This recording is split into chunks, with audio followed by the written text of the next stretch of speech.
Hello viewers, আমি পুষ্পিতা। ফিশফিশ চ্যানেলের নতুন একটি ব্লগে তোমাদের স্বাগত জানাই। আজকে নিয়ে চলে এসেছি এই পাবদা মাছের ঝোল, যেখানে আমি পাবদা মাছ না ভেজে মশলা দিয়ে মেখে রান্না করেছি। এবং পুরো রেসিপিটা জানার জন্য আজকের ব্লগটা অবশ্য করেই দেখতে হবে, এবং ভালো লাগলে লাইক শেয়ার কমেন্ট করতে ভুলো না। এবং যারা আমার নতুন ভিডিওটি দেখছো তাদের রিকোয়েস্ট করবো অবশ্য করেই সাবস্ক্রাইব করে যাও। এই পাবদা মাছের ঝোলটি না ভেজে রান্না করার জন্য যা যা উপকরণ লাগবে সেইটাই এবার একটু দেখে নিই। প্রথমেই যেটা লাগছে সেটা হচ্ছে পাবদা মাছ। আচ্ছা, এখানে একটু বলে দিই, পাবদা মাছটা অবশ্য করেই একটু ফ্রেশ হতে হবে, যেহেতু আমরা না ভেজে রান্না করব। সেক্ষেত্রে যদি তোমাদের কাছে পাবদা মাছটা অনেক দিন ফ্রিজে থাকে, অনেক সময় হয় না, বা ফ্রোজেন পাবদা মাছ, সেক্ষেত্রে তোমরা, বা দিশি না হয়ে অনেক সময় চালানি মাছ হয়, তো সেক্ষেত্রে তোমরা একটু হালকা করে মাছটা ভেজে নিও। এখানে আমার কাছে একদম দিশি মাঝারি সাইজের পাবদাগুলো রয়েছে, তাই এটা আমি ভাজবো না। এটা আমি তোমাদের দেখাবার জন্য, মাছের কোয়ালিটিটা দেখাবার জন্য এখন নুন হলুদ মাখিনি। এরপরে আমি মাছটাতে নুন হলুদ মেখে নেব। এখানে রয়েছে কিছুটা রসুন, ওই 10 থেকে 12টা কোয়া রসুন ছাড়িয়ে নিয়েছি। খুব অল্প 1 টিস্পুনের মতো কালো জিরে রয়েছে। মশলার মধ্যে রয়েছে ধনে, জিরে, লঙ্কা, হলুদ। এখানে কিছুটা ধনে পাতা আমি জলে ভিজিয়ে রেখেছি, আর লাগছে নুন আর সর্ষের তেল। এই দিয়েই আজকের এই মাছের ঝোলটা রান্না করে তোমাদেরকে দেখাবো। এখানে মাছে নুন হলুদ মেখে রেখে দিয়েছি, আর এই পাশে আমি কড়াই বসিয়ে সেখানে 1.5 টেবিল স্পুন মতো সর্ষের তেল দিয়ে গরম করতে বসিয়ে দিয়েছি। তেলটা খুব ভালো মতো গরম হয়ে গেছে। এবার আমি প্রথমে কালো জিরেটা দিয়ে দেবো।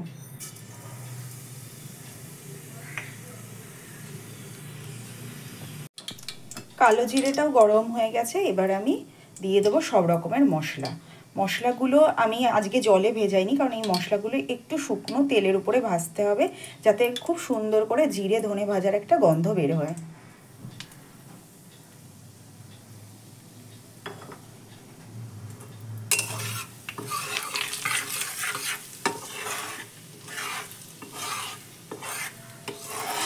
ততক্ষণ অবধি মশলাটা ভাজবো যতক্ষণ অবধি না সুন্দর একটা মিষ্টি মশলা ভাজার গন্ধ বেরিয়ে আসছে।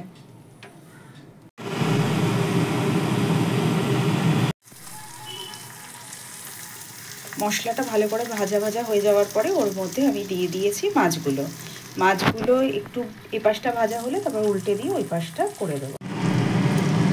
মাছগুলো দিয়ে দিয়েছিলাম, এবার আস্তে আস্তে মাছগুলো আমি উল্টে দেবো।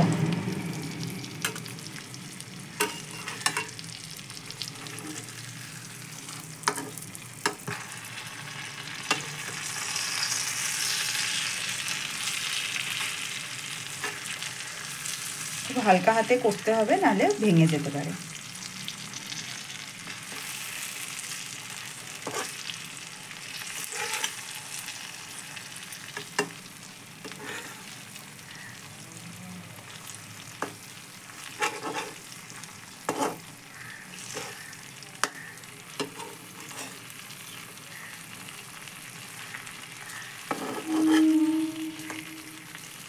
এই সময় আঁচটা একদম আস্তে রেখেছি, নাহলে মশলাটা পুড়ে যাবে।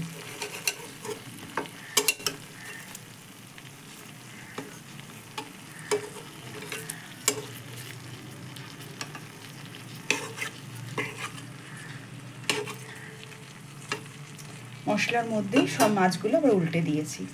এবার দিয়ে দেবো পরিমাণ মতো নুন। মাছগুলো আস্তে আস্তে ভাজা হোক এর মধ্যে, মশলাটার মধ্যে।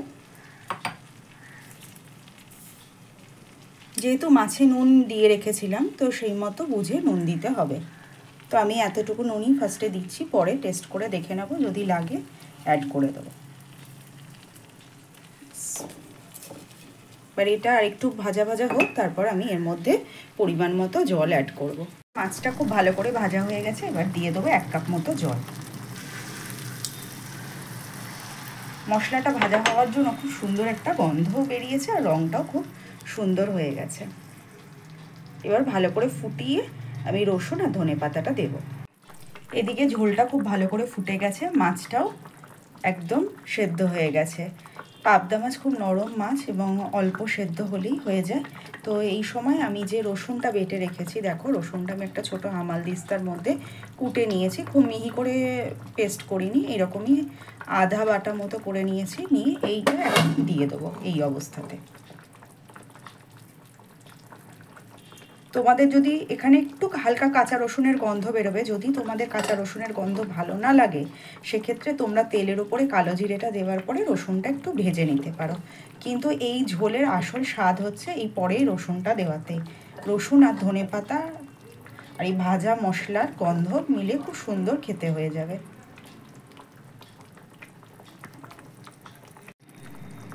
ঝোলে রসুনটা দিয়েও 5 মিনিট মতো ফুটিয়ে নিয়েছি। এবার আমি ধনেপাতাটা অ্যাড করে দেবো।